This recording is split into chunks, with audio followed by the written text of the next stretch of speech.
Αγαπητοί φίλοι και συνάδελφοι, είναι σε γενικές γραμμές γνωστή η κατάσταση που επικρατεί μέσα στις φυλακές. Περιγράφηκε και από τους προηγούμενους ομιλητές.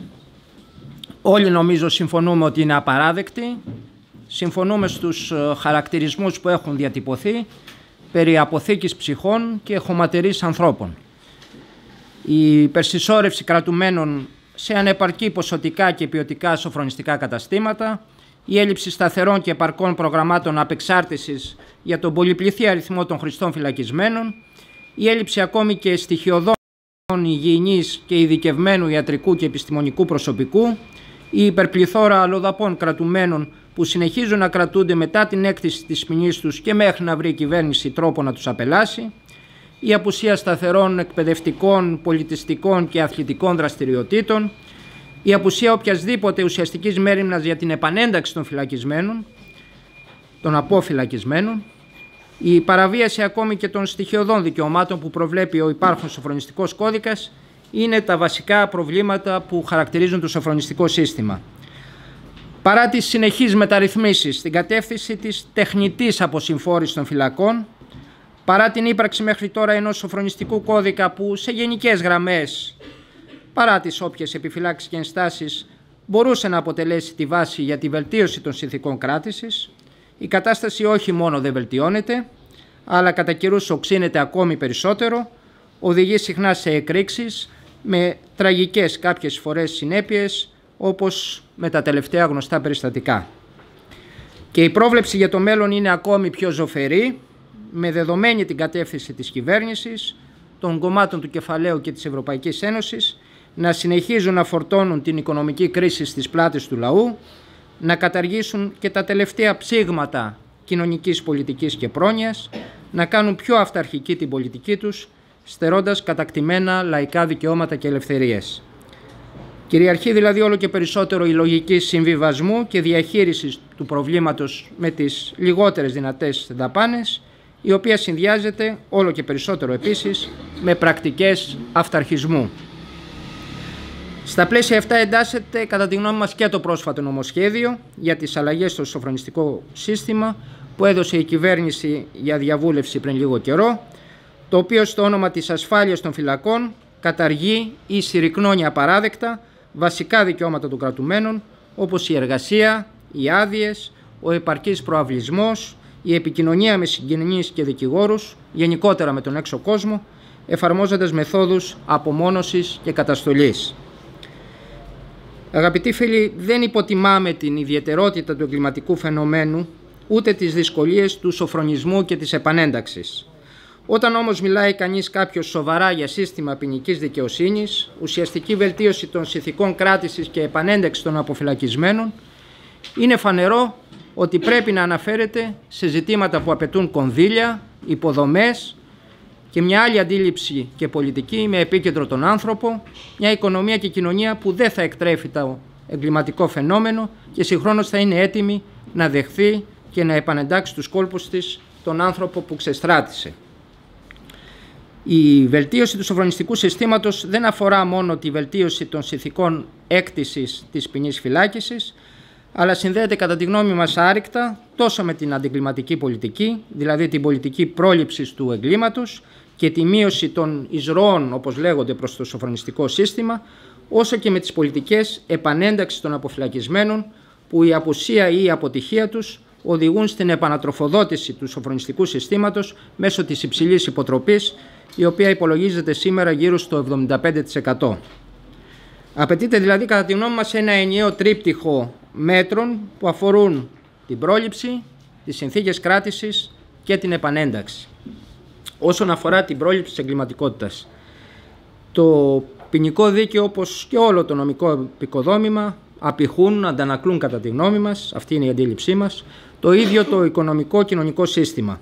Για παράδειγμα, η ιδιοκτησία στα μέσα παραγωγής, η εκμετάλλευση ανθρώπου από άνθρωπο στην καπιταλιστική κοινωνία, όχι απλά δεν είναι ποινικά κολάσιμες συμπεριφορές, αλλά αποτελούν το επιστέγασμα της κοινωνικής επιτυχίας που απαγορεύεται να θυγούν γιατί αποτελούν το θεμέλιο αυτής της κοινωνίας.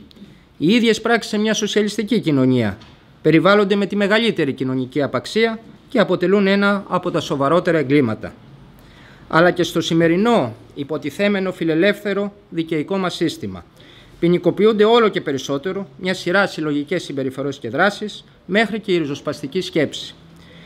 Σε αυτή την τάση εντάσσονται οι διάφοροι τρομονόμοι, εγχώροι και ευρωενωσιακοί, που μάλιστα δεν έχουν ούτε καν τυπική δημοκρατική, όπως λέγεται, νομιμοποίηση, παίρνοντας υπόψη τον τρόπο που εντάχθηκαν στο ελληνικό δίκαιο. Όσο οξύνεται η καπιταλιστική κρίση και η επίθεση ενάντια στα δικαιώματα του λαού, η ίδια η απεργία, για παράδειγμα, και πολύ περισσότερο η περιφρούρησή της, η διαδήλωση, εξομοιώνονται με έγκλημα. Το έγκλημα, κατά τη γνώμη μας, δεν οφείλεται στη φτώχεια και την αδικία. Τροφοδοτείται από αυτές, ειδικά από την ανεργία, αλλά οφείλεται στο ίδιο το εκμεταλλευτικό σύστημα που θεωρεί νόμιμες τις κοινωνικές ανισότητες και την εκμετάλλευση, που καλλιεργεί τις αξίες εντός εισαγωγικών του ανταγωνισμού, του ατομικισμού, του «ο θάνατός σου η ζωή μου». Αλλά και στο τυπικά εγκληματικό χώρο κυριαρχεί το οργανωμένο έγκλημα, που έχει κατά καιρούς στενές διασυνδέσεις με το ίδιο το κράτος. Υπάρχει το λεγόμενο έγκλημα του λευκού κολάρου, να το θυμηθούμε, που έχει τα μέσα και τους τρόπους να διαφεύγει από το σύστημα ποινικής δικαιοσύνης ή να μειώνει τις επιπτώσεις της εμπλοκής του με αυτό. Όπως χαρακτηριστικά αναφέρει ο Καρλ Μάρξ, είναι μεγάλος ο κύκλος των επαγγελματιών που αντλούν όφελος από το εγκληματικό φαινόμενο. Στοιχειώδη άμεσα μέτρα που θα συνέβαλαν στην πρόληψη της εγκληματικότητας, κατά τη γνώμη μας, θα μπορούσαν να είναι: πρώτον, η αντιμετώπιση του μεγάλου προβλήματος των ναρκωτικών στην κατεύθυνση της πρόληψης της τοξικοεξάρτησης, της πλήρους απεξάρτησης και της επανένταξης. Δεύτερον, η αντιμετώπιση των προβλημάτων των μεταναστών με τη διευκόλυνση της μετάβασής τους στα κράτη-μέλη της Ευρωπαϊκής Ένωσης που επιθυμούν, με τη χορήγηση ταξιδιωτικών εγγράφων, την νομιμοποίηση όσων ζουν και εργάζονται στην Ελλάδα με σεβασμό των δικαιωμάτων τους. Τρίτον, μέτρα κοινωνικής προστασίας των νέων, ιδιαίτερα όσων προέρχονται από τις λεγόμενες δυσλειτουργικές οικογένειες και των ανέργων. Είμαστε ριζικά αντίθετοι με τις λεγόμενες πολιτικές κοινοτικής συμμετοχής στην πρόληψη του εγκλήματος, στη λεγόμενη κοινοτική αστυνόμευση, στα συμβούλια πρόληψης παραβατικότητας και όλα τα μέτρα που, εκτός των άλλων χαφιεδίστικων παρενεργειών, οδηγούν αντικειμενικά στην επικράτηση των πρακτικών αυτοδικίας. Όσον αφορά τη βελτίωση των συνθήκων κράτησης, κατά τη γνώμη μας, οι συνθήκες μέσα στις φυλακές δεν πρέπει να είναι τέτοιες, και υπόθηκε και προηγούμενα, που να ισοδυναμούν με μια πρόσθετη ποινή, με μια πρόσθετη αφαίρεση δικαιωμάτων πέρα από τα δικαιώματα που αφαιρούνται από τον ίδιο τον εγκλισμό, δηλαδή την ελευθερία. Τα ανθρώπινα δικαιώματα των κρατουμένων πρέπει να γίνονται απολύτως σεβαστά και η όλη μεταχείριση να βοηθά στην κοινωνική τους επανένταξη μετά την αποφυλάκηση, στη διατήρηση των γνώσεων και δεξιοτήτων που είχαν πριν τη φυλάκιση, στην απόκτηση ενδεχομένως και νέων γνώσεων.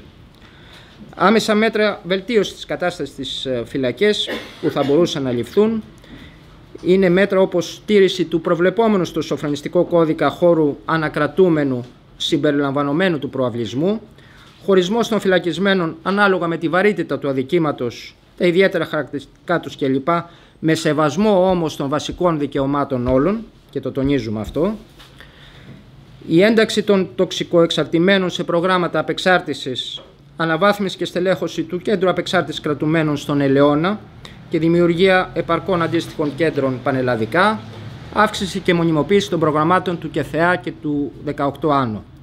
Ειδική μέριμνα για τους ανήλικους κρατούμενους, στο πλαίσιο της συνολικής επανεξέτασης του πλαισίου αντιμετώπισης της νεανικής εγκληματικότητας, κανένας ανήλικος κρατούμενος να μην βρίσκεται εκτός εκπαιδευτικής διαδικασίας, κανένας να μην είναι χρήστης ή εξαρτημένος. Ειδική μέριμνα για τις γυναίκες κρατούμενες, ιδιαίτερα τις έγκυες και μητέρες, και για τα παιδιά τους, με σεβασμό στη βιολογική ιδιαιτερότητά τους. Πρόσληψη μόνιμου και επαρκούς ιατρικού και νοσηλευτικού προσωπικού στις φυλακές και ένταξη του νοσοκομείου και ψυχιατρίου των φυλακών στο Εθνικό Σύστημα Υγείας. Δημιουργία μόνιμων και συνεχών προγραμμάτων αθλητικών και πολιτιστικών δραστηριοτήτων που θα αποτελούν αναπόσπαστο στοιχείο της καθημερινότητας των φυλακισμένων. Εξασφάλιση εργασίας για όλους τους κρατούμενους που θα παίρνει υπόψη τα προσόντα τους και το επάγγελμα που ασκούσαν πριν τη φυλάκισή τους. Τέλος, ειδικά μέτρα για όλους τους μετανάστες φυλακισμένους, ανεξάρτητα από το αν έχουν ή όχι νομιμοποιητικά έγγραφα, προγράμματα εκμάθησης της ελληνικής γλώσσας. Κανένας μετανάστης δεν πρέπει να βρίσκεται στη φυλακή μετά την έκτηση της ποινής του για το μόνο λόγο ότι δεν μπορεί να εκτελεστεί η δικαστική ή διοικητική απέλασή του. Τέλος, όσον αφορά την επανένταξη των αποφυλακισμένων, το τρίτο σκέλος του τριπτύχου που χρειάζεται για την αντιμετώπιση του ζητήματος κατά τη γνώμη μας, η διαδικασία επανένταξης των αποφυλακισμένων πρέπει να ξεκινάει κατά τη γνώμη μας μέσα από τη φυλακή και να αποτελεί βασικό συστατικό στοιχείο της συνολικής μεταχείρισης του κρατούμενου. Άμεσα μέτρα σε αυτή την κατεύθυνση θα μπορούσε ενδεικτικά να είναι η δημιουργία και επαρκή στελέχωση των υπηρεσιών κοινωνικής επανένταξης και επαγγελματικής αποκατάστασης που θα λειτουργούν μέσα σε κάθε κατάστημα κράτησης, με στόχο κάθε αποφυλακισμένος να βρίσκει μια θέση εργασίας. Η λειτουργία δημόσιων ξενώνων, δωρεάν στέγασης και σύντησης για τους άστεγους αποφυλακισμένους και όσους αδυνατούν να επιστρέψουν στο οικογενειακό περιβάλλον. Επίδομα ανεργίας, δωρεάν εισιτήρια στις αστικές συγκοινωνίες στους αποφυλακισμένους για όσο διάστημα είναι άνεργοι. Ιδιαίτερη μέριμνα για τους ανήλικους αποφυλακισμένους και τους τοξικοεξαρτημένους, για τους οποίους πρέπει να εξασφαλίζεται η συνέχιση της συμμετοχής και μετά τη φυλακή σε προγράμματα απεξάρτησης. Και τέλος, και εδώ να ολοκληρώσω, ειδικά μέτρα βοήθειας για τις γυναίκες αποφυλακισμένες και τους μετανάστες που γίνονται διπλά θύματα εκμετάλλευσης μετά τη φυλακή. Σας ευχαριστώ.